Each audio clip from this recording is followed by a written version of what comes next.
S भी उसके साथ मोहम्मद अज़हर सिद्दीक हाज़िर खिदमत है। वीलॉग की अपनी एक रूटीन थोड़ी सी रखी हुई है, वो शॉर्ट ही है, थोड़ा सा डिलेटेड आदमी रहता है, वो आवाज़ में वो गरज नहीं है शायद, लेकिन नहीं, गरज तो रहनी है। आज मैं बात ज़रूर करना चाहूँगा आसिम सलीम बाजवा साहब के स्टोरी के हवाले से।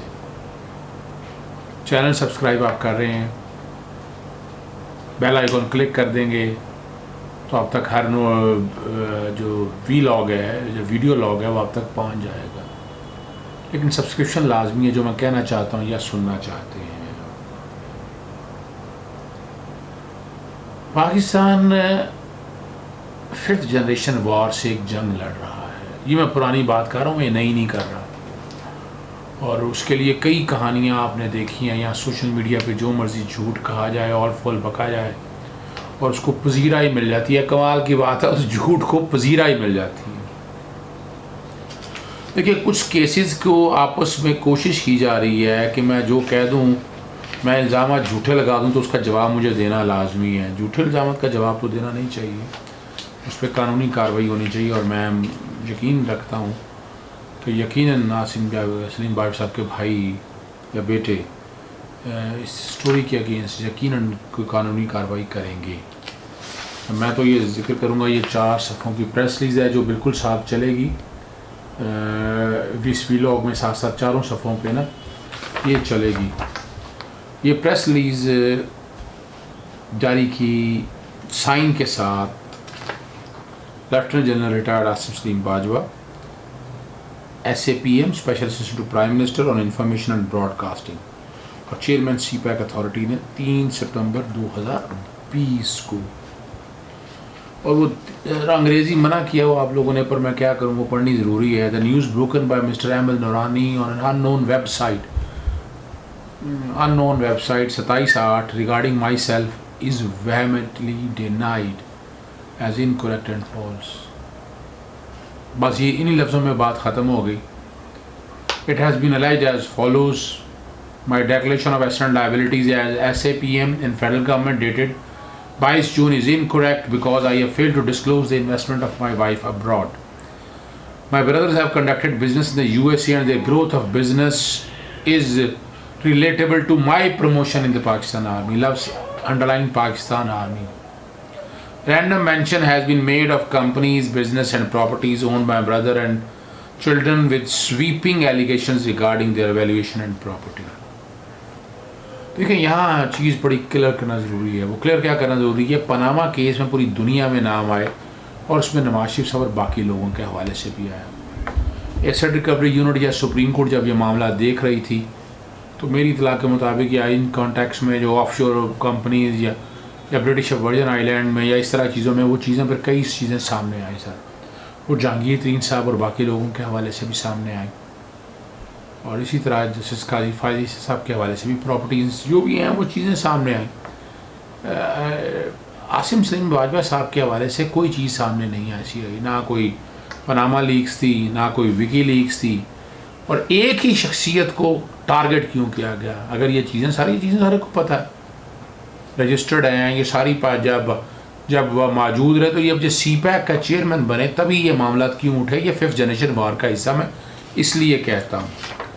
और अपोजिशन मरीम नवाज साहिबा या वो सारे सो कॉल्ड लिबरल जो एक ही क्लास में सारे फॉल करते हैं, वो सारे इकट्ठे हो गए और इस सारी कहानी को तहरीक इंसाफ के साथ मिला दिया गया, यानी इनडायरेक्ट तरीके से तहरीक इंसाफ को बेस बना के। और यही वजह है कि आसिम सलीम बाजवा साहब ने special assistant to prime minister और इंफॉर्मेशन एंड ब्रॉडकास्टिंग से इस्तीफे का फ़ैसला किया। वैसे इस्तीफ़ा नहीं देना चाहिए उन्हें, मैं नहीं समझता।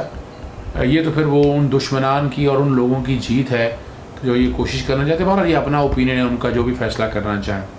बताया गया इस स्टोरी के अंदर, और ये स्टोरी बुनियादी तौर पर इंडियन वो बता चुके हैं। कुछ दिन पहले मैंने एक ट्वीट करा था जिसमें मैंने लेफ्टिनेंट जनरल आसिम बाजवा की प्रॉपर्टीज़ की एक फहरिस्त ट्विटर पे डाली थी कि ये उनकी प्रॉपर्टी है, और ख़ुद उनमें जनरल साहब ने साइन करा था क्योंकि एक सेल्फ डिक्लेरेशन था ये।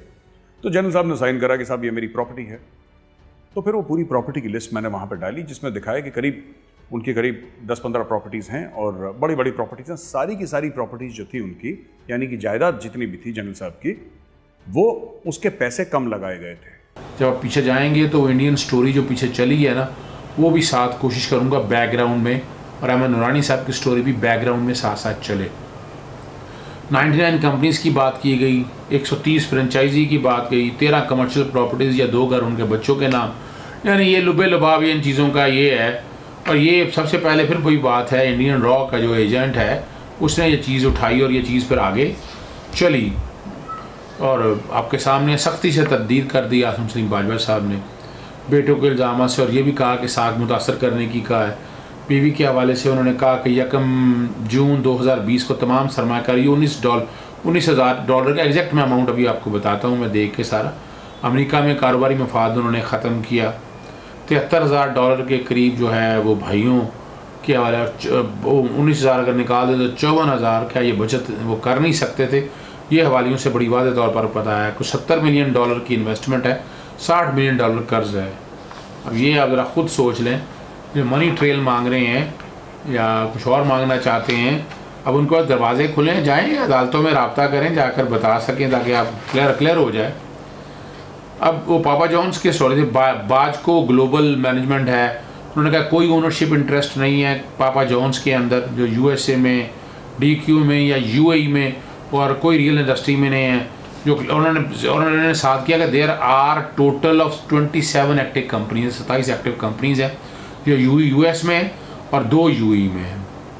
ठीक है ना, 18 साल में वो बता रहे हैं 2000 से उनके भाइयों ने $70 मिलियन, वो जो उसमें बता दिया कि 60 मिलियन जो फाइनेंशियल हैं वो मैंने जिक्र कर दिया।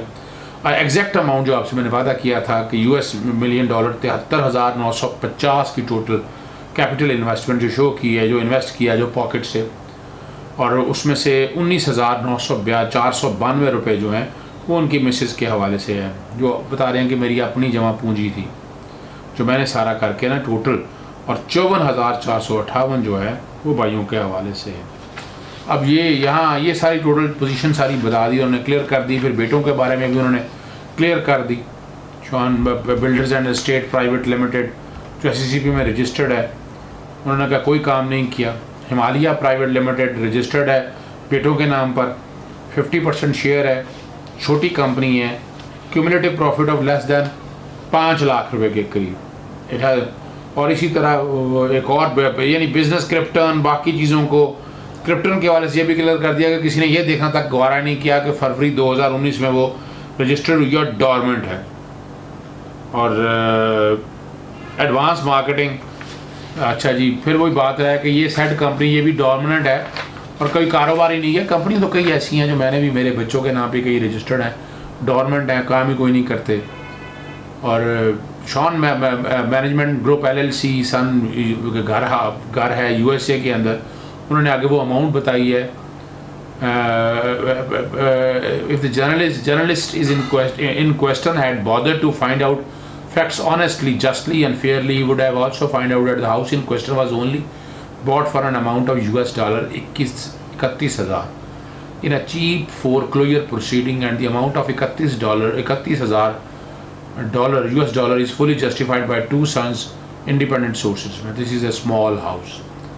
और एक कंपनी इसी तरह बाकी जिक्र भी किया है, सिल्क लाइन एंटरप्राइज के CPEC प्रोजेक्ट के हवाले से उन्होंने कहा जी सवाल ही पैदा नहीं होता। सिल्क लाइन जो भाइयों के नाम पर है वो रहीम झारखंड की छोटी सी कंपनी है।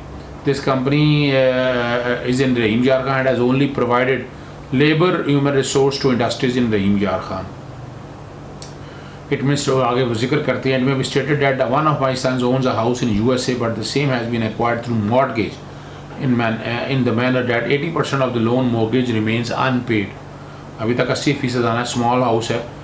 All my sons are above 18 years and none are dependent. Mashallah, their age are 33, 32 and 27 years respectively.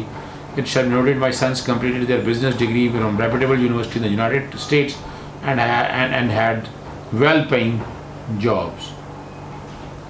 अब ये 4 सफ़ों की प्रेस रिलीज़ धमाका तो है हम लोगों के लिए, और सारी चीज़ें क्लियर कर दी हैं। जो कह रहे हैं ना, शायद कहीं मीडिया चैनल में बात हो रही है, मनी ट्रेल भी दे दिया उन्होंने सारी। उन्होंने एग्जैक्ट पोजीशन भी सारी दे दी, अब क्या चीज़ रह गई है, कोई चीज़ नहीं रह गई है।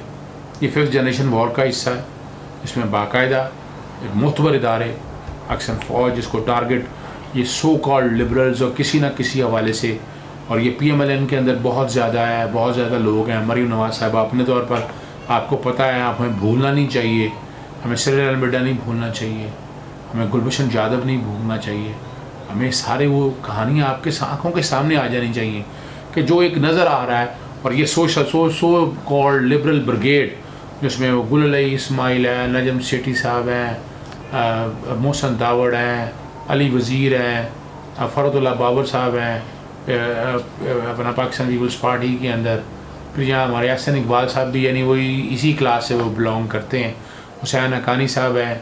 फिर आपने वो सारे जो PTM के हवाले से और मेरा जिस्म मेरी मर्दी में जो लोग आपको नज़र आएंगे, ये सारे ये वही क्लास है इनका मकसद ये नहीं है, जो दीन से भी दूर दूर तक ताल्लुक़ नहीं है, ना कुरान मजीद ना सुन्ना को पढ़ते हैं।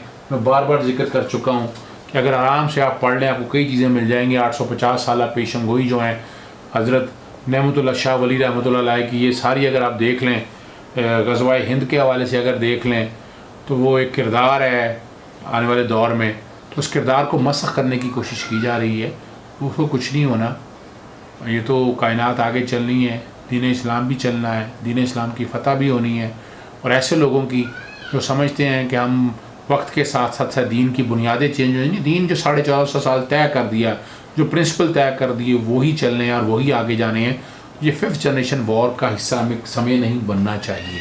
हमें बड़े ध्यान से कट एंड पेस्ट पे अवॉइड करना चाहिए, इन चीज़ों से अवॉइड करना चाहिए ताकि आगे हम मुकाबला कर सकें। इजाज़त दीजिएगा। अस्सलाम वालेकुम।